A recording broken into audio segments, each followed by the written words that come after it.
Hello and welcome back to all dear students, welcome to Career Planet. मेरा नाम शैली गुरवानी और चैप्टर हम पढ़ रहे हैं पीरियोडिक टेबल। पिछली क्लास में हमने डिस्कस किया था modern periodic table, Moseley's periodic table. क्या आधार था पीरियोडिक टेबल को बनाने का, कैसे बनाई थी, कैसे डिस्क्राइब किया है ना, long form of periodic table, आधुनिक आवर्त सारणी का दीर्घ स्वरूप, long form of periodic table, ये सब हमने पढ़ लिया था। आज हम पढ़ने वाले बोहर्स क्लासिफिकेशन, बोहर का तत्वों का वर्गीकरण। कि भाई आवर्त सारणी हमारी तैयार है, बन चुकी है, अब आप इसको ब्लॉक वाइज डिवाइड कर दो। एस ब्लॉक के तत्व, पी ब्लॉक के तत्व, डी ब्लॉक के तत्व और एफ ब्लॉक के तत्व। सबको हमने अलग अलग नाम दिया है, तो वो नाम क्या दिया है, ठीक है। तो बोहर ने अंतिम इलेक्ट्रॉन, कोई भी एलिमेंट होगा ना उसमें आखिरी इलेक्ट्रॉन, अंतिम इलेक्ट्रॉन किस उपकोष में भरा जा रहा है उसके आधार पे एलिमेंट्स को डिवाइड कर दिया। जैसे हम बोलते हैं बोहर का क्लासिफिकेशन, ठीक है, तो उसको ही डिस्कस करना है। चलो देखो बोहर्स क्लासिफिकेशन, तो बोहर ने तत्वों को अंतिम उपकोष में भरे जाने वाले इलेक्ट्रॉन के आधार पर वर्गीकृत कर दिया। तुम एक चीज बताओ कि उपकोष तो चार थे, एस, पी, डी और एफ। भाई आखिरी इलेक्ट्रॉन एस उपकोष में जा रहा है कि पी में जा रहा है कि डी में जा रहा है कि एफ में जा रहा है, ये तो आप बताओगे।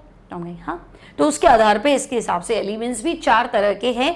तो बोहर के हिसाब से अगर हम चले तो अकॉर्डिंग टू बोहर पहले एलिमेंट है एस ब्लॉक के तत्व, ठीक है, एस ब्लॉक एलिमेंट्स, या आप लिखेंगे एस ब्लॉक के तत्व। सेकेंड आपके पास है पी ब्लॉक के तत्व, पी ब्लॉक एलिमेंट्स। पहला एस ब्लॉक एलिमेंट्स, दूसरा पी ब्लॉक एलिमेंट्स, तीसरा है बच्चों D block elements, D block के तत्व, ठीक है, D block elements, D block के तत्व। और अगर हम चौथे की बात करें तो वो है F block elements, F block के तत्व, ठीक है।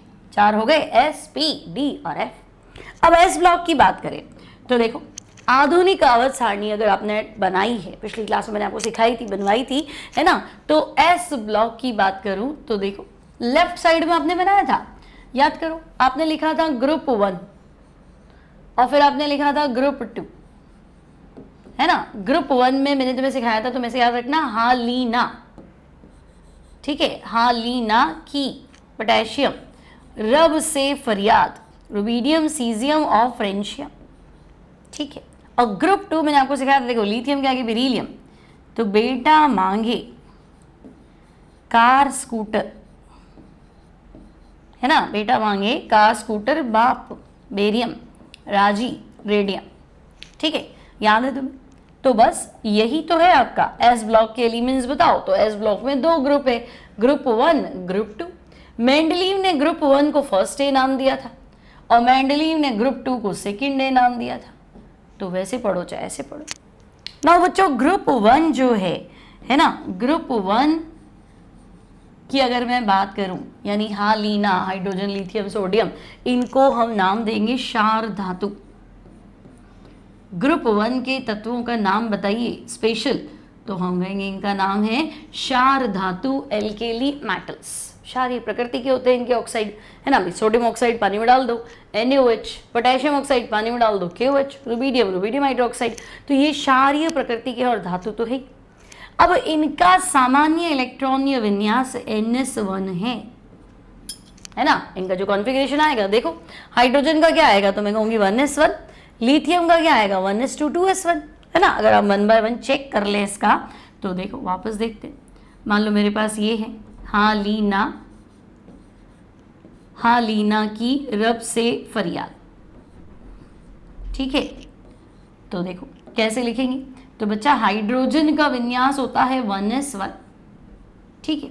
लिथियम का, तो लिथियम का परमाणु क्रमांक 3, तो 1s2, 1s2 को हीलियम लिख दो 2s1। फिर हीलियम के नीचे क्या आएगा तो मैं कहूँगी नियॉन, और 2s1 के नीचे क्या आएगा तो तुम कहोगे 3s1। सारे विन्यास बन जाएंगे, समझे ना। हाइड्रोजन का 1s1, नेक्स्ट का 2s1, नेक्स्ट का 3s1, फिर नेक्स्ट 4s1, नेक्स्ट 5s1, ऐसे। और हीलियम नियॉन आगे बढ़ो तो हम कहेंगे आर्गन और 4s1, फिर क्रिप्टन और 5s1, फिर सीजियम है ना, ईना, नीना और करीना, जीनत, जीनॉन 6s1, और यहाँ आ जाएगा रेडॉन और 7s1। बिल्कुल, ये विन्यास है भाई इसका, ग्रुप 1 का विन्यास NS1। तो फिर ग्रुप 2 का समझाओ, समझाए थे। ग्रुप 2 क्या देखो, तो हम कहेंगे बेटा, मांगे, है ना, beryllium, magnesium, calcium, strontium, barium और रेडियम।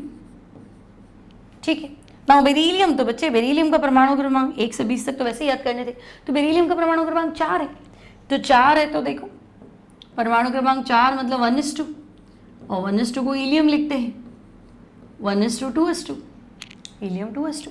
नीचे उतरो तो हीलियम के नीचे आएगा नियॉन 3s2, और नीचे उतरो तो helium, neon, next argon 4s2, फिर तो हम रहेंगे krypton 5s2, then xenon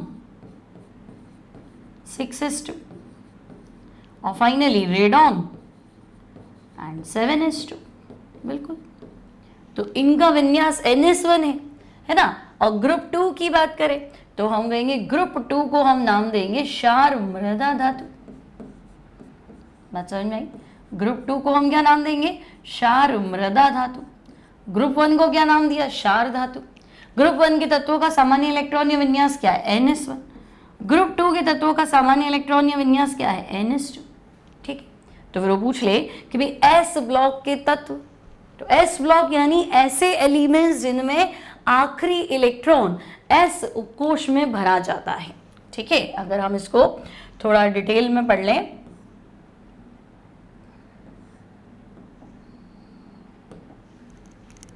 S block के तत्व, है ना, तो देखो S block elements, S block के तत्वों की इंफॉर्मेशन दो, तो आप क्या लिखेंगे?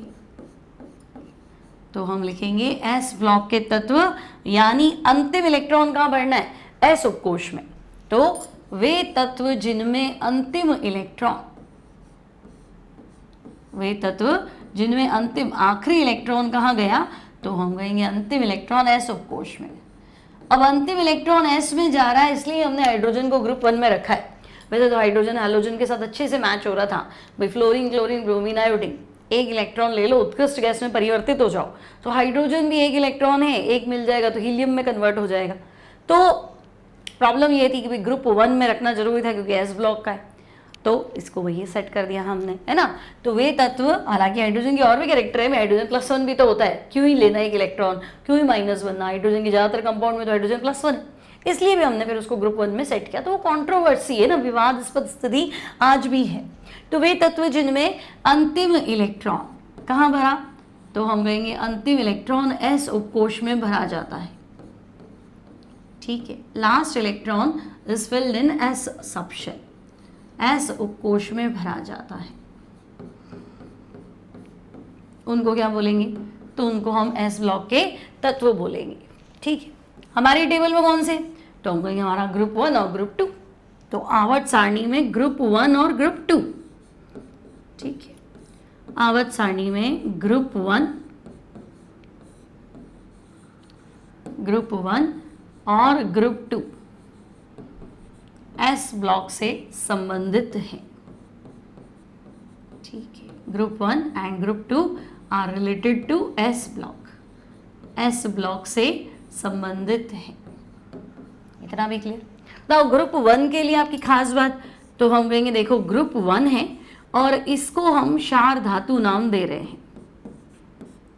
ग्रुप 1 है, इसको हमने नाम दिया क्षार धातु, इसका विन्यास है NS1।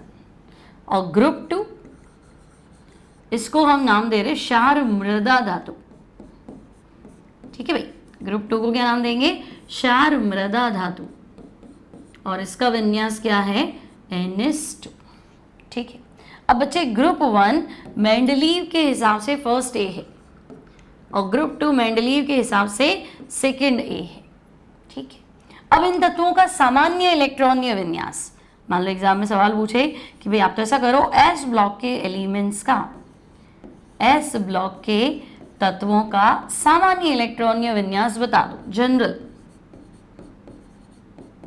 सामान्य इलेक्ट्रॉनीय विन्यास, एस ब्लॉक के तत्वों का सामान्य इलेक्ट्रॉनीय विन्यास बताओ। तो हम कहेंगे ठीक है NS1 2 एस में तो एक इलेक्ट्रॉन होगा, ज़्यादा से ज़्यादा 2 इलेक्ट्रॉन होंगे, तो NS1 2 बात क्लियर है, कोई तकलीफ नहीं यहाँ तक। तो फिर हम बात करते हैं कि भाई चलो एस ब्लॉक तो हो गया, पी में जाओ। तो देखो पी में तो हमारी लास्ट बात क्या हुई थी भाई, एस आखिरी इलेक्ट्रॉन एस में आएगा तो एस ब्लॉक बोल देंगे, और आखिरी इलेक्ट्रॉन पी में आएगा तो पी बोल देंगे। तो वे तत्व जिनमें अंतिम इलेक्ट्रॉन पी कोश में भरा जाता है पी ब्लॉक के तत्व कहलाते। सामान्य इलेक्ट्रॉनिक विन्यास बताओ। तो मुझे एक चीज बताओ, एस तो पूरा भरना पड़ेगा ना, एस तो पूरा भर दो। अब तुम्हें कहाँ जाना है, तो हवा आपको पी में जाना है, तो NS2 और पी शुरू होगा 1 से, खत्म कहाँ पे होगा 6 भाई, P1 P2 P3 P4 P5 and P6। तो P 1 से शुरू होगा 6 पे खत्म होगा, तो सामान्य इलेक्ट्रॉनिक विन्यास ही। अब आवर्त सारणी में समूह, तो देखो पिछली क्लास में पीरियोडिक टेबल हमने बनाई थी, ग्रुप 1 ग्रुप 2 एस ब्लॉक का था, फिर 10 और आते थे, है ना, 2 तो आगे हो गए, 10 थे डी ब्लॉक के, तो टोटल कितने हो गए 12। तो ग्रुप 13 से शुरू करना है। तो आवर्त सारणी में ग्रुप 13 है ना, जीपी मतलब ग्रुप है, आप हिंदी में लिखें तो आप समूह लिखिए, ठीक है। आवर्त सारणी में समूह 13 से 6 जोड़ दो, 13 को मिला के 6 जोड़ दो, 13 14 15 16 17 18। तो ग्रुप 13 से ग्रुप 18 है ना, ग्रुप 18 वर्ग 18 समूह 18 किससे रिलेट करेगा, तो हम कहेंगे पी ब्लॉक से रिलेट करेगा। तो आवर्त सारणी में समूह 13 से समूह 18 के तत्व पी ब्लॉक से संबंधित हैं, रिलेटेड टू पी ब्लॉक से संबंधित है। ये एलिमेंट्स है हमारी पीरियोडिक टेबल में, ये पी ब्लॉक से रिलेट कर रहे हैं। क्लियर है, कोई तकलीफ नहीं, यहाँ तक समझ में आ गया। तो हम कहें ओके एस ब्लॉक हो गया, पी ब्लॉक हो गया। आगे बढ़ते हैं, डी ब्लॉक की जानकारी ले लेते हैं, ठीक है। अब देखो पी में शुरू कहाँ से करेंगे, ग्रुप 13, तो याद तो है ना बोरोन फैमिली। थोड़ा और आइडिया दे देती हूँ, देखो अगर आप थोड़े क्वेश्चन करोगे तो और अच्छे से क्लियर होगा। एस ब्लॉक तो क्लियर ही, अब मैं कहूँगी लो पी ब्लॉक की इंफॉर्मेशन दे दो, है ना, पी ब्लॉक की इंफॉर्मेशन दे दो। तो देखो पी ब्लॉक तुम्हें शुरू करना है ग्रुप 13 से, P block elements, P block के तत्व, है ना, कहाँ से शुरू करेंगे, तो हम कहेंगे ग्रुप 13। मेंडलीव ने नाम दिया था इसको 3rd A, ठीक है। बोरॉन फैमिली, बैंगन, आलू, गाजर, इन, थैला। अब याद हो ही गए होंगे तुम्हें अब तक तो, है ना, इतना बार पढ़ लिया है, बोरॉन, एल्यूमिनियम, गैलियम, इंडियम और थैलियम। फिर आगे बढ़ो तो हम कहेंगे ग्रुप 14, ठीक है, और मेंडलीव के हिसाब से 4th है। तो बोरॉन का नेक्स्ट कार्बन, तो कौन, Sita, Gita, carbon, silicon, germanium, कौन, सीता, गीता, स्नेहा, प्रभा, SN और PB, carbon, silicon, germanium, tin और PB। नाउ ग्रुप 15 यानी कि 5th A, ठीक है। तो 5th A ले लेते हैं। तो देखो कार्बन के बाद क्या था, नाइट्रोजन, नेहा, पूजा, असलम, नाइट्रोजन, फॉस्फोरस, आर्सेनिक, है ना, या न्यूजीलैंड, पाकिस्तान, ऑस्ट्रेलिया, SB सब, और BI बीमार, ठीक है, ऐसे याद रख लो, है ना। तो nitrogen, phosphorus, arsenic, antimony, SB मतलब एंटीमनी, और BI यानी बीमार, ग्रुप 15 एलिमेंट है। तो फिर 6th A की बात करो, तो भाई 6th A मतलब ग्रुप 16। तो बच्चे ग्रुप 16 में आपका है ऑक्सीजन फैमिली, O, स्टाइल, से, टीपो, है ना, ऑक्सीजन, सल्फर, सेलेनियम, टेलुरियम और तो हम कहेंगे पोलोनियम, ठीक है। तो ग्रुप 17 में आ जाओ, ये पूरा पी ब्लॉक है। तो अपन को दिमाग में ना पूरा ये छपा होना चाहिए कि जब पी ब्लॉक की बात कर रहा है मतलब इनमें से किसी की बात कर रहा है, तो ये सारी चीज़ें हमारे दिमाग में छपी हुई, अच्छा ये बात कर रहा है, ठीक है। तो ग्रुप 17, तो देखो हैलोजन होता है, फ्लोरीन, क्लोरीन, ब्रोमीन, आयोडीन और एस्टेनिन। फिर कल बाहर आई aunty, fluorine, chlorine, bromine, iodine और एस्टेनिन, ठीक है। अब हम ग्रुप 18 की बात कर लेते हैं। तो ग्रुप 18 मेंडलीव ने तो उसको 0 ग्रुप बोला था, है ना। इनफैक्ट मेंडलीव टेबल में तो था ही नहीं, लास्ट में रख लिया था। ओके, तो देखो फ्लोरीन के बाद तो आपका नियॉन आएगा, हीलियम आप अलग ही रखना थोड़ा ऊपर। तो हीलियम, नियॉन, आर्गन बताया था मैंने, हीना, नीना और करीना, कैटरीना, जो भी तुम्हें याद करना हो, हीना, नीना और करीना, जीनत, रीना, जीनॉन और रेडॉन। ओके, अब और सोचे तो बच्चे बोरोन का विन्यास क्या है, तो हम कहेंगे परमाणु क्रमांक 5 है ना, 1s2 2s2 2p1, या आप बोलोगे भाई ग्रुप 13 का विन्यास है ns2 np1। फिर आगे बढ़ो तो ns2 np2, फिर तो ns2 np3, फिर आगे बढ़ो तो ns2 np4, then ns2 np5, और लास्ट में आते आते ns2 np6। हीलियम को छोड़ देना, बाकी इन सबका तो ns2 np6 अष्टक पूरा है, उसमें डुप्लेट रहता है ना। अब इस ग्रुप में पी ब्लॉक की बात करूं तो पी ब्लॉक में आपको मेटल, नॉन मेटल, मेटलॉइड तीनों मिलेंगे। ठीक है, आपने अगर आवर्त सारणी बनाई थी, देखो हमारे पास होगी, पिछली क्लास में मैंने आपको आवर्त सारणी बना के सिखाया था, है ना। ये तो देखो आपने अगर बनाई है अपनी कॉपी में तो बस एक जिगजैग लाइन बनानी है तुम्हें। इस अगर मैं बात करूं क्या बोलते हैं पीरियोडिक टेबल में, तो पी ब्लॉक के अंदर देखो ये एक जिगजैग लाइन बनाओ, ये वाली एक जिगजैग लाइन बनेगी, देखो यहाँ से बोरॉन, सिलिकॉन, जर्मेनियम, बेटा चोरा इसके इधर वाला भी लेना है ना, आर्सेनिक, टेलूरियम, ठीक है, और ये लाइन उतरी एस्टेनिन। ये तो बच्चे ये जो जिगजैग लाइन है ना, बोरॉन, सिलिकॉन, आर्सेनिक, टेलूरियम, एस्टेनिन और ये जर्मेनियम, है ना, ये सब के सब मेटलॉइड है, उपधातु। अब इधर वाले सारे धातु, इसको जो टच कर रहे हैं वो उपधातु, और वो तो पक्का क्या है, अधातु, नॉन मेटल। तो पी ब्लॉक आपका एक ऐसा क्या बोलते हैं ब्लॉक है जहां आपको मेटल भी मिल जाते हैं, जहां आपको क्या बोलेंगे नॉन मेटल भी मिल जाते हैं और मेटलॉइड भी मिल जाते हैं। ठीक है ना, यहाँ से आएंगे ना, ये बोरॉन, सिलिकॉन, आर्सेनिक, टेलूरियम, एस्टेनिन। ठीक है, ये जो लाइन उतर रही है इस लाइन को टच कर, इसको याद कैसे रखेंगे, बोले सीयूजी, बोले मतलब बोरॉन, सीयूजी मतलब सिलिकॉन और जर्मेनियम, एसी आर्सेनिक, तेरी टेलूरियम, आत्मा एस्टेनिन। तो ये इस लाइन को जो ये सीढ़ी उतर रही है, इस लाइन पे जो आ रहे हैं, इसको जो टच कर रहे हैं वो मेटलॉइड उपधातु, उधर वाले अधातु, पीछे वाले धातु। तो पी ब्लॉक में आपको मेटल भी मिलेगा, नॉन मेटल भी मिलेगा और मेटलॉइड भी मिलेगा। ठीक है, तकलीफ क्या है, तो समझ में आ गया। बोर क्लासिफिकेशन, पहला एस ब्लॉक के तत्व, दूसरा पी ब्लॉक के तत्व। तो हम कहेंगे ऐसे तो डी ब्लॉक भी है, तो बिल्कुल है भाई। तो अब हम डिस्कस करते हैं डी ब्लॉक के तत्व। अब डी में देखो वे तत्व जिनमें अंतिम इलेक्ट्रॉन n-1 डी उपकोष में भरा जाता है। अब n-1 क्यों लिखा, क्या जरूरत थी n-1 लिखने की, तो देखो हम यहाँ समझते हैं भाई, हम पहले इलेक्ट्रॉन किस में भरते हैं 1s, फिर तो हम कहेंगे 2s, फिर 2p, फिर 3s, 3p, फिर होता तो 3d है पर भरता 4s है। क्यों, तो एक बार वापस समझा देती हूँ। देखो चैप्टर जाओ परमाणु संरचना, परमाणु संरचना आखिरी टॉपिक पे आओ, अफवाह नियम। अफवाह नियम में 3 नियम सम्मिलित थे, n+l पॉली और हंस रूल, हुंड का अधिकतम बहुलकता का नियम। तो n+l में आओ 3d और 4s। ठीक है, अब देखो यहाँ n का मान 4 है, यहाँ n का मान 3 है ना, n 3 लिखा है ना और यहाँ 4 लिखा है। l का मान तो d spd 0 1 2 सबको याद कराया था, spd 0 1 2 3। तो बेटा d के लिए l का मान 2 है और s उपकोष के लिए l का मान 0 है। तो अब मैं कहूँ n+l बताओ, तो यहाँ n+l 3 + 2 5 और यहाँ कितना है 4। तो हमने पढ़ा था ना, इलेक्ट्रॉन उस उपकोष में जाएगा जहाँ n+l का मान कम है। नियम तो यही था भाई। अफवाह क्या कहता है, इलेक्ट्रॉन भरो, कैसे भरो, ऊर्जा के बढ़ते क्रम में। पता कैसे चलेगा ऊर्जा, तो हम कहेंगे भाई जिसका n+l कम है उसकी ऊर्जा कम है और जिसका n+l ज्यादा है उसकी ऊर्जा ज्यादा है।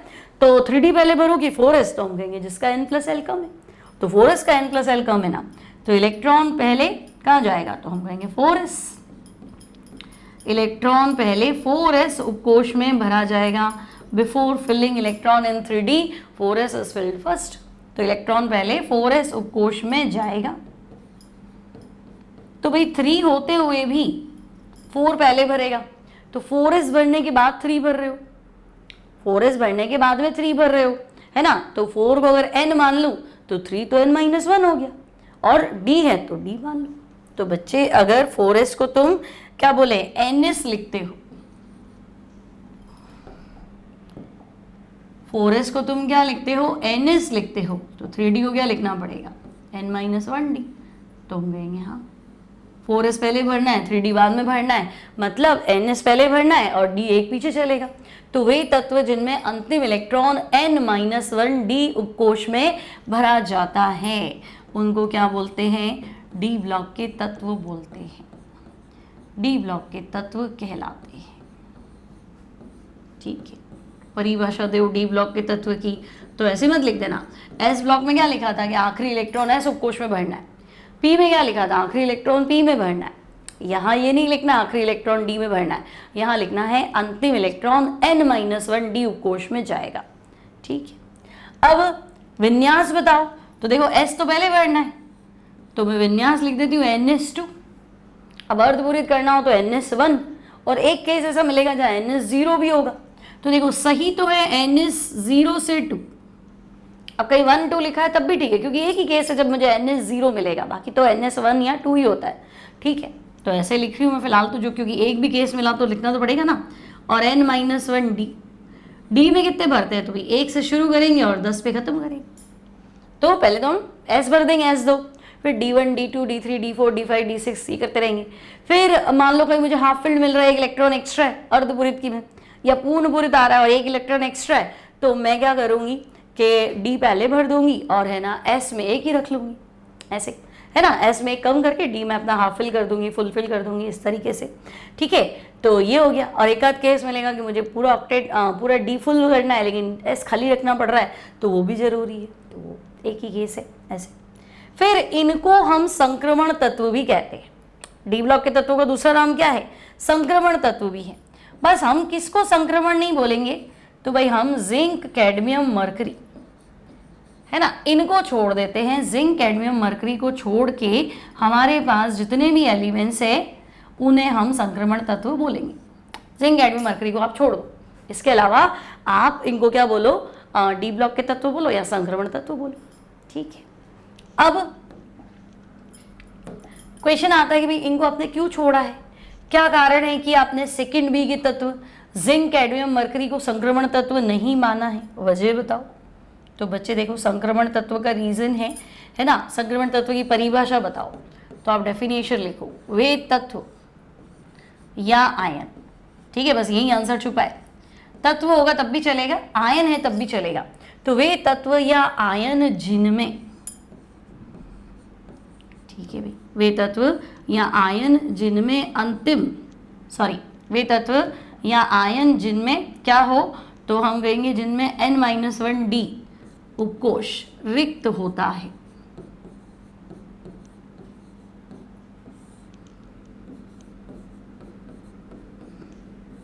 है ना भाई, n-1 इसलिए लिख रही हूं क्योंकि तुम्हें पता ही है s पहले भरता है d बाद में भरता है, ऐसे या ऐसे नहीं लिखना है तो ऐसे लिखो, ऐसा कोई एलिमेंट या आयन जिसमें क्या हो, रिक्त d कक्षक उपस्थित हो। तत्व होगा तब भी चलेगा, आयन होगा तब भी चलेगा, ध्यान रखना। तो जिसमें बस d खाली हो, रिक्त d कक्षक उपलब्ध होता है, वे तत्व या आयन जिनमें रिक्त d कक्षक क्या होता है, उपलब्ध होता है। d खाली है उसे हम संक्रमण तत्व बोलेंगे, संक्रमण तत्व कहलाते हैं। ऐसा कोई भी एलिमेंट, ऐसा कोई भी आयन जिसके पास d खाली है उसको मैं ट्रांजिशन एलिमेंट बोलूंगी, संक्रमण तत्व बोलूंगी, पक्का है। ठीक है, तो फिर आपसे सवाल तो यही पूछा, जिंक कैडमियम मरकरी को क्यों नहीं बोल रहे हो, तो देखो जिंक कैडमियम मरकरी, अब पिछली बार टेबल सिखाई थी, याद होनी चाहिए, बोलो।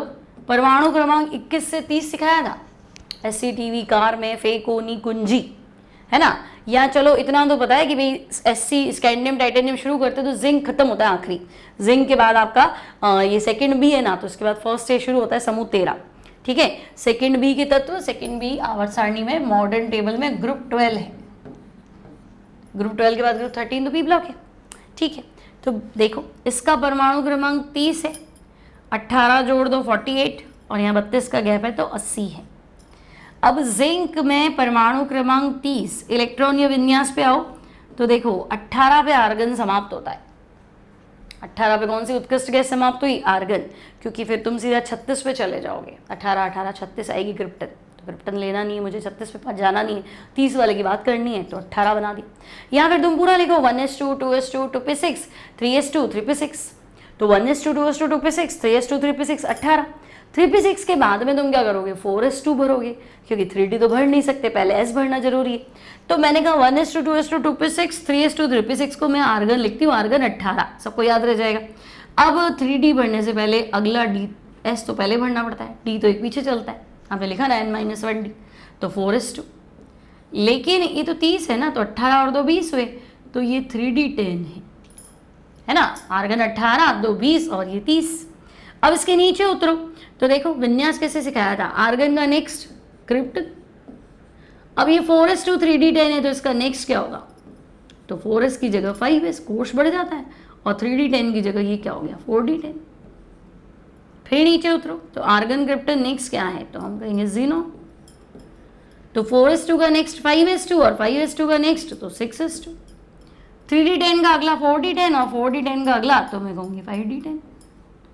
तो भाई यहाँ तो मुझे d10 d10 नजर आ रहा है, ठीक है।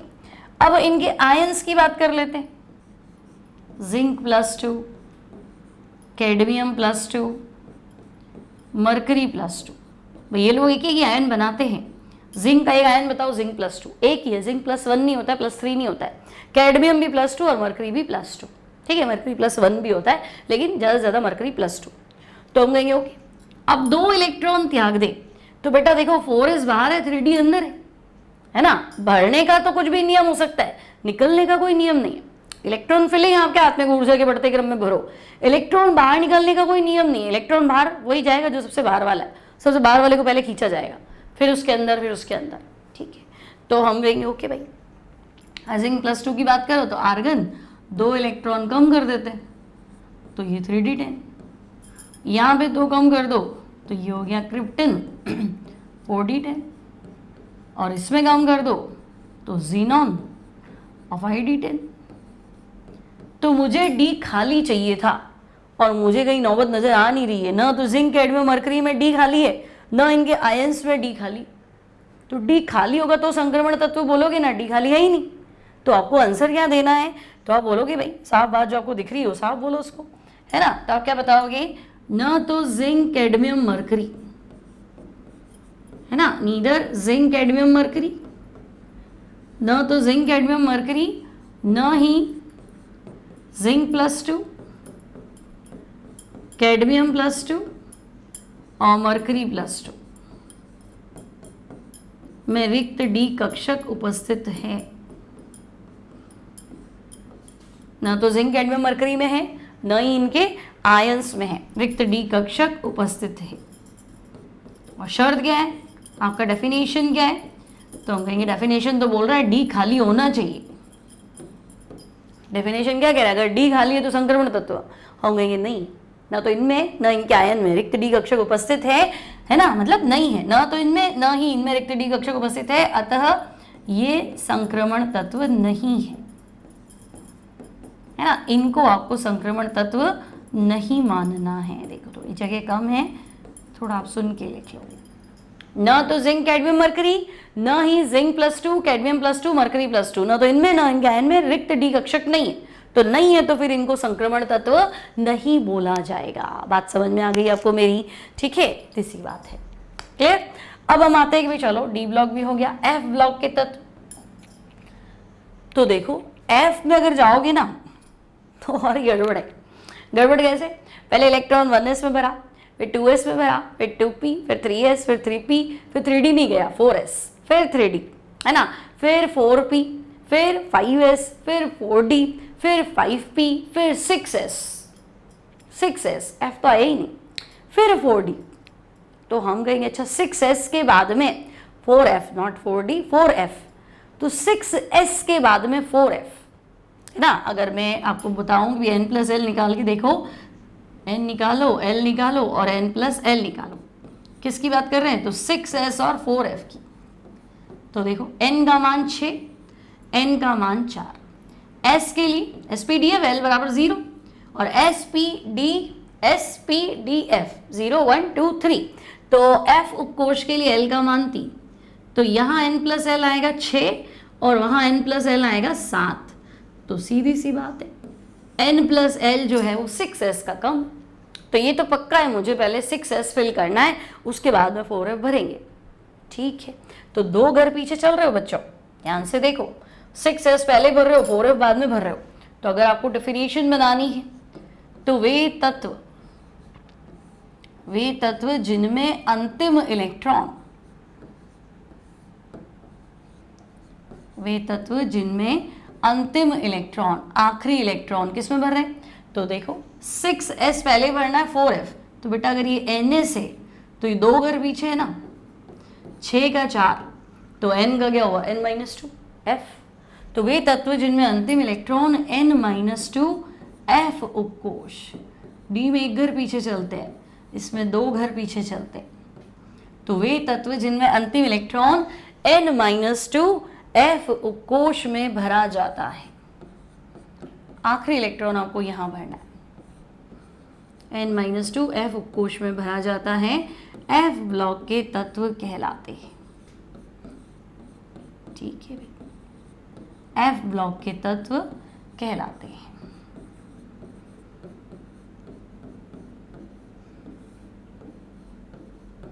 इतनी बात समझ में आ गई। अब f ब्लॉक के तत्व जो है ये 2 प्रकार के होते हैं, है ना, इनकी भी 2 कैटेगरीज है। f ब्लॉक के तत्वों को 2 भागों में बांटा गया, ये सब 12th में वापस पढ़ना है, d ब्लॉक f ब्लॉक में। ठीक है, तो f ब्लॉक के एलिमेंट्स को, के तत्वों को 2 भागों में वर्गीकृत किया गया है, 2 भागों में बांटा गया है। ओके, 2 भागों में वर्गीकृत किया गया है।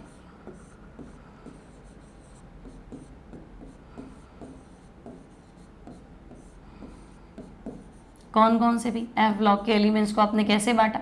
तो हम बताएंगे, देखो पहले तो हमने बांटा इनको लैंथेनॉइड्स, है ना, f ब्लॉक के तत्वों को हमने बांटा है लैंथेनॉइड्स। ठीक है, और दूसरी कैटेगरी क्या है?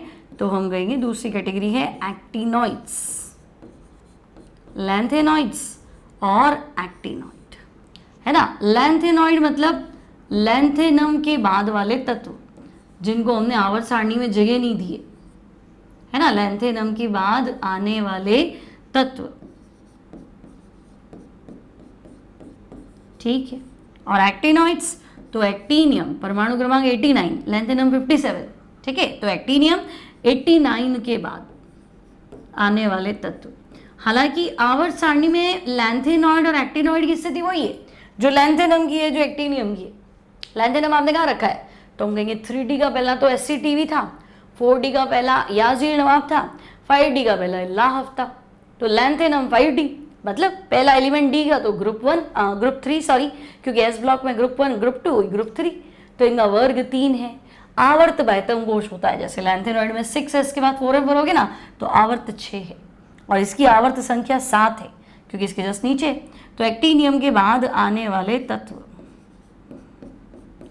अब लैंथेनॉइड कौन कौन से भी समझाओ, डिटेल में तो नेक्स्ट चैप्टर आएगा आपका, क्लास 12th में आएगा D block, F block, but थोड़ा बहुत आइडिया आपको यहाँ होना चाहिए। तो हम कहेंगे लैंथेनम के बाद में, तो लैंथेनम के बाद में 58 पे आता है सीरियम और 71 पे आता है आपका लोरेंशियम। लोरेंशियम कहाँ खत्म होगा? 71 पे। और एक्टिनियम के बाद आने वाला, तो एक्टिनियम के बाद आता है थोरियम 90 और खत्म होगा हमारा लुटीशियम या लुटीटियम 103। तो लैंथेनॉइड्स लैंथेनम के बाद वाले, एक्टिनॉइड्स एक्टिनियम के बाद आने वाले। अब इनको एक और नाम दिया गया है, क्या नाम दिया है भाई? तो देखो इनको हम क्या बोलते हैं, तो इन्हें आंतरिक संक्रमण तत्व भी कहते हैं। एफ ब्लॉक के तत्व का दूसरा नाम क्या है? इनर ट्रांजिशन एलिमेंट, आंतरिक संक्रमण तत्व। अब ये क्या मुसीबत है? संक्रमण तत्व तो हमें समझ में आया था जिनका डी खाली है, अब आंतरिक संक्रमण क्यों कह रहे हो? आंतरिक संक्रमण तत्व भी कहते हैं। देखो जरूरत है भाई आंतरिक संक्रमण तत्व, क्योंकि आप कह रहे हो पहले मैं 6s भरूंगा, मतलब ns भरूंगा, उसके बाद में 4f भरूंगा, यानी n-2 f में इलेक्ट्रॉन फिल होगा, या मैं नाभिक मान लेती हूँ। तो बीच में d पड़ा है ना आपका, पाई डी थोड़ा ना भरा था आपने, हमने कहा था नहीं, डी का पहला था लैंथेनम, उसके बाद सारे एफ ब्लॉक रख दिए, फिर डी बाद में भरना शुरू किया। सिमिलरली एक्टीनियम डी का पहला था, मतलब 7वें आवर्त में डी का पहला क्या था? एक्टीनियम, फिर थोरियम और ये प्रो एक्टीनियम सब इसी के थे, लेकिन उसको हमने टेबल के नीचे रख दिया, और डी तो बाद में भरते हैं ना, पहले एक्टिनोइड्स पूरे भर जाते हैं। तो हम कहेंगे कि भाई इनमें इलेक्ट्रॉन जो है वो n-2f उपकोष में भरा जाता है। n-2f उपकोष n-1d उपकोष के अंदर की तरफ है, और n-1d किसका है? n-1d में भरते थे तो उनका नाम क्या था? तो हम कहेंगे संक्रमण तत्व। तो तुम्हारा उपकोष तो संक्रमण तत्व के भी अंदर की तरफ है, इसलिए नाम क्या देना चाहिए? तो इनको इनर ट्रांजिशन एलिमेंट, आंतरिक संक्रमण तत्व नाम देना चाहिए, है ना। इनको हमने नाम दिया है इनर ट्रांजिशन एलिमेंट, आंतरिक संक्रमण तत्व। ठीक है, तो आंतरिक संक्रमण तत्व क्यों कहते हैं? तो वजह लिखो, क्योंकि n-2f उपकोष, n-2f उपकोष संक्रमण तत्वों के, n-2f उपकोष संक्रमण तत्वों के n-1d उपकोष के भी अंदर की साइड है, n-1d उपकोष के अंदर की ओर है।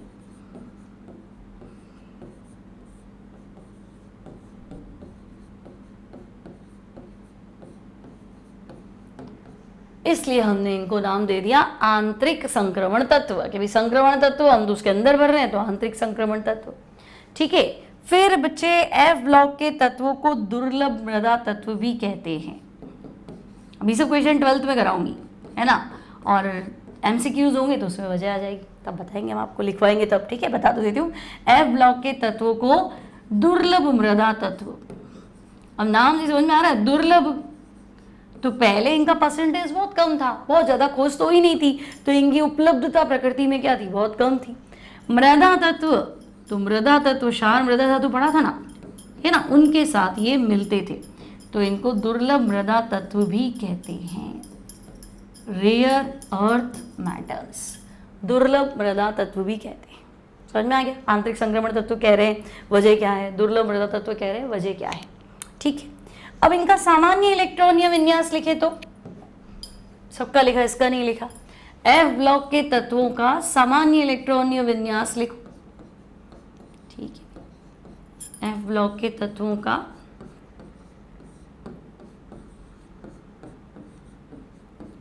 जनरल इलेक्ट्रॉनिक कॉन्फ़िगरेशन, सामान्य इलेक्ट्रॉनीय विन्यास, जनरल इलेक्ट्रॉनिक कॉन्फ़िगरेशन, सामान्य इलेक्ट्रॉनीय विन्यास। तो देखो मैंने आपको पहले ही कहा था 4f भरने के पहले 6s भरना पड़ेगा, तो ns2 तो आपका फिल रहता ही है, n-1d आपके पास खाली है ना, लेकिन अब अर्धपूरित पूर्णपूरित में हमारी बातें बदल जाती है स्टेबिलिटी के लिए हम कुछ भी कर सकते हैं। तो n-1d खाली रहता है, लेकिन एक आध दे देंगे अगर हमें अर्धपूरित पूर्णपूरित मिल रहा है, और मिलेगा 2 बार। और n-2f इसमें चालू करेंगे तो इसकी कैपेसिटी 14 की है, तो 1 से स्टार्ट होगा 14। ठीक, अब अगर तुम n का मान 4 रखते हो बेटा, तो 4f हो जाएगा, वो 5d हो जाएगा, और वो 6s हो जाएगा, तब तो तुम इसको बोलोगे लैंथेनॉइड्स। मान लो एग्जाम में आए लैंथेनॉइड का सामान्य विन्यास बताओ, तो 4 रख देना n का मान, बाकी सेम। और अगर तुम n का मान 5 रख लेते हो तो ये हो जाएगा एक्टिनॉइड्स। अगर आप n की वैल्यू 4 रखते हैं तो ये लैंथेनॉइड्स बनेंगे, 5 रखते हैं तो ये एक्टिनॉइड्स बनेंगे। ये तेरी बात क्लियर है, सिंपल है। आगे बढ़ते, अब आपके पास है कुछ क्वेश्चंस। देखो फर्स्ट क्वेश्चन सारे हमारे पीरियोडिक टेबल पे बेस्ड ही है। फर्स्ट क्वेश्चन है, निम्न में से कौन सा डोबेराइनर्स ट्रायड है? तो फॉस्फोरस, आर्सेनिक, एंटीमनी, फेकोनी, कॉपर, सिल्वर, गोल्ड और सल्फर, सेलेनियम, टेलुरियम। तो देखो डोबेराइनर ट्रायड, हालांकि फेकोनी में भी आयरन और निकल का एटॉमिक मास जोड़ दो तो बीच का आ जाएगा, लेकिन उसने एलिमेंट्स ऐसे सेट किए थे ना वर्गाकार, मतलब वर्गाकार नहीं, इसी क्या बोलते हैं, एक दूसरे के नीचे सेट किए थे, जैसे लिथियम, सोडियम, पोटेशियम, है ना, इस तरीके से बताना था, फ्लोरीन, क्लोरीन, ब्रोमीन। तो मैच हुआ कि नहीं हुआ? तो अगर हम देखें यहाँ पे तो यहाँ हमारे पास दो कॉम्बिनेशन है। देखो ये हमारे पास दो कॉम्बिनेशन है। देखो फॉस्फोरस, आर्सेनिक, एंटीमनी। तो फॉस्फोरस का परमाणु भार 31 और एंटीमनी का 122, एवरेज निकालो तो 76.5 आता है। और आर्सेनिक का परमाणु भार एक्चुअल में कितना है? 74.9, मतलब 75 है। तो 76 आ रहा है, लगभग बराबर है। तो हम कहेंगे हाँ ठीक है, ये डोबेराइनर ट्रायड माना जा सकता है। सिमिलरली सल्फर, सेलेनियम और टेलुरियम। तो सल्फर का 32 है, टेलुरियम का 127.6, आयोडीन का 127। तो पता है आगे पीछे हो रहे थे मेंडलीव टेबल के अंदर, आयोडीन और टेलुरियम में प्रॉब्लम था। ठीक है, तो अगर मैं सल्फर और टेलुरियम का एवरेज निकालूं तो 79.8 आता है। सेलेनियम का एक्चुअली कितना है? 79। तो मैं कहूँगी हाँ लगभग तो बराबर है ही सही। तो इनको हम डोबेराइनर ट्रायड में क्या करते हैं? कंसिडर कर सकते हैं। तो ये भी ठीक है, ये भी ठीक है। तो आपका आंसर माना जाएगा option A and D. Clear है ना? आगे बढ़ते हैं। नेक्स्ट देखो, निम्न में से कौन सा तत्वों का समूह न्यूलैंड नियम को फॉलो करता है? तो बेरिलियम, मैग्नीशियम, कैल्शियम, ठीक है। सोडियम, पोटेशियम, रुबिडियम, ब्रोमियम, ये तो ब्रोमीन और ये गैलियम, ये तो तुम्हें पता है 20 के बाद हो गए। न्यूलैंड हमने कहा था 20 तक तो ठीक ठाक है, हल्के तत्वों के लिए तो बैठेगा, भारी के लिए तो बैठेगा नहीं। तो ये तीनों ही नहीं थे, ये आपका सही है। न्यूलैंड लॉ ऑफ ऑक्टेव को बेरिलियम, मैग्नीशियम और कैल्शियम फॉलो करता है। फिर the places that were left empty by Mendeleev। अच्छा, मेंडलीव टेबल में कौन से रिक्त स्थान छोड़े गए? ठीक है ना, हिंदी नहीं करा इसका, तो हमने पढ़ा ही था। एक का सिलिकन और एक का जर्मेनियम, है ना, सॉरी एक का एल्यूमिनियम। भाई बोरॉन, एल्यूमिनियम, गैलियम था नहीं ना मेंडलीव टेबल में, तो गैलियम की जगह उसने नाम क्या रख दिया था?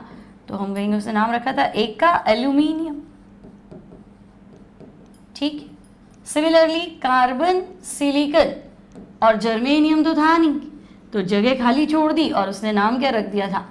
एक का सिलिकन। तो एक का सिलिकन किसके लिए? जर्मेनियम के लिए। और एक का एल्यूमिनियम किसके लिए? तो हम कहेंगे गैलियम। तो गैलियम, जर्मेनियम के लिए उसने प्लेसेस लेफ्ट कर दिए थे। तो आपका आंसर हो जाएगा गैलियम, जर्मेनियम। एल्यूमिनियम, सिलिकन मत कर देना, ये तो थे और नाम इनके दिए थे, एक का एल्यूमिनियम, एक का सिलिकन, लेकिन एलिमेंट कौन सा था? जगह किसकी थी? गैलियम और जर्मेनियम की। फिर तत्व जिन्होंने लोथर मेयर वक्र में शीर्ष पे, तो लोथर मेयर तत्व में शीर्ष पे क्या थी? क्षार धातु। और क्षार धातु विद्युत धनी होती है, पता ही आपको, सबसे ज्यादा विद्युत धनी, लेफ्ट टू राइट तो विद्युत ऋणता बढ़ती है ना, तो विद्युत धनात्मक है। और अधिक परमाणु आयतन, बिल्कुल, क्योंकि अभी अपन पढ़ेंगे परमाणु आकार घटता है पीरियोडिक टेबल में, तो सबसे ज्यादा बड़े तत्व, सबसे ज्यादा आयतन वाले तो क्षार धातु ही होते हैं, विद्युत धनी होते हैं।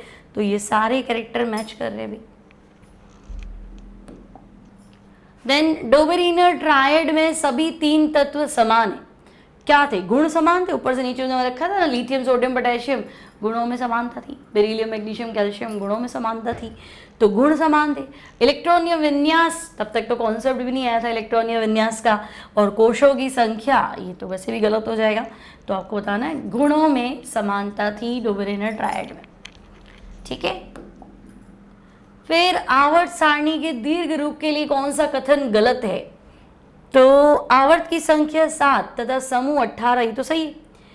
एक आवर्त में संयोजकता कोश इलेक्ट्रॉन, ये पूरा नहीं है सेंटेंस, संयोजकता कोश के इलेक्ट्रॉनों की संख्या समान है। ठीक है, एक ही आवर्त में। और नेक्स्ट क्या है, थर्ड बी समूह में 32 तत्व है। लैंथेनॉइड एक्टिनॉइड समान समूह में रखे गए, तो भी हमने पढ़ा था। लैंथेनॉइड एक्टिनॉइड ग्रुप सेम है, डी का पहला। और थर्ड बी, हाँ थर्ड बी में तो है दोनों, और 32 हो गए ना, क्योंकि एस में 2, पी में 6, डी में 10 और एफ में 14। तो 2 + 6 + 10 + 14 करोगे तो 32 आएगा। तो थर्ड बी में 32 एलिमेंट सही है, और लैंथेनॉइड एक्टिनॉइड समान समूह में रखे गए हैं, ये भी सही है। और अब आप कह रहे हो एक ही आवर्त में संयोजकता कोश, बाह्यतम कोश की इलेक्ट्रॉन की संख्या समान। तो जब तुम आवर्त सारणी में आगे बढ़ोगे, मतलब ऐसे जाओगे ना, lithium, beryllium, boron, carbon, nitrogen, oxygen, fluorine और नियॉन, ये एक ही आवर्त है। तो इलेक्ट्रॉन तो बढ़ाओगे ना भाई, परमाणु क्रमांक बढ़ेगा तो इलेक्ट्रॉन बढ़ेगा। ये 2s1, 2s2, 2p1, फिर ये 2p2, 2p3। तो इलेक्ट्रॉन तुम्हें समान नजर आ रहे हैं क्या? बाह्यतम कोश समान है, एक आवर्त को तो समझ में आ रहा है भाई, 2 का 2 चल रहा है, लेकिन 2p1, 2, 3, 4 तो इलेक्ट्रॉन की संख्या तो बढ़ रही है ना। तो ये ऑप्शन गलत है, गलत ही तो पूछा उसने। हाँ, तो इलेक्ट्रॉन की संख्या समान नहीं है, असमान है, उल्टा मैं कह दूं एक एक करके बढ़ रहे। ठीक है, और लास्ट क्वेश्चन देख लेते हैं। क्रमांगत तत्वों का कौन सा युग्म मेंडलीव आवर्त सारणी में परमाणु भार के बढ़ते क्रम का अनुसरण करता है? मतलब मेंडलीव में तुम्हें पता था, स्ट्रिक्टली फॉलो नहीं करा था, हमने पढ़ा था मेंडलीव आवर्त सारणी में कुछ तत्व जो है वो परमाणु भार का उल्लंघन कर रहे। मैंने आपको एक न्यूमोनिक्स बताया था, याद करो, आमिर खान, यहाँ परमाणु भार का प्रॉब्लम था। तेरी इच्छा, ठंडा पेप्सी, क्यों नहीं, यहाँ प्रॉब्लम थी। तो ये प्रॉब्लम कर रहे थे, बाकी तो ठीक है। तो देखो, पहला argon potassium, Aamir Khan. Lithium beryllium हमारे पास नहीं है। कोबाल्ट निकल, हाँ क्यों नहीं। टेलुरियम आयोडीन, तेरी इच्छा। ये सब तो विरोध कर रहे थे। लिथियम बेरिलियम में परमाणु भार का कोई प्रॉब्लम नहीं है, तो ये तो अनुसरण कर रहा था। और ये परमाणु भार क्या, परमाणु भार के क्रम का, परमाणु भार के क्रम का क्या कर रहे थे? तो भाई उल्लंघन कर रहे थे। उल्लंघन लिखना नहीं आता है मुझे, आई थिंक ऐसे लिखते हैं, है ना, उल्लंघन कर रहे थे, है ना, उसको फॉलो नहीं कर रहे थे। यहाँ इसका प्रतिबंध हो गया था, यहाँ गड़बड़ हो गई थी। ठीक है, समझ में आ गई यहाँ तक बात? तो ये था हमारा लास्ट क्वेश्चन, आई थिंक। हाँ, क्लियर है। अब हम आगे पढ़ेंगे गुणों में आवर्तिता, पीरियोडिसिटी इन एलिमेंट्स। अब थोड़ा जल्दी जल्दी बढ़ेगा आगे चैप्टर, है ना, और छोटा ही है, जल्दी हो जाएगा। तो यहाँ तक पहुँचे तो मुझे बोलना नहीं पड़ता है भाई, शेयर, लाइक एंड सब्सक्राइब। ज़्यादा ज़्यादा लाइक कर दिया, तो लास्ट में बोलते हो भूल जाते हो। ठीक है, कोई डाउट हो तो कमेंट बॉक्स में लिख के बता देना, है ना। अब मिलती हूँ नेक्स्ट टाइम नेक्स्ट क्लास में। चलते हैं, take care and bye bye.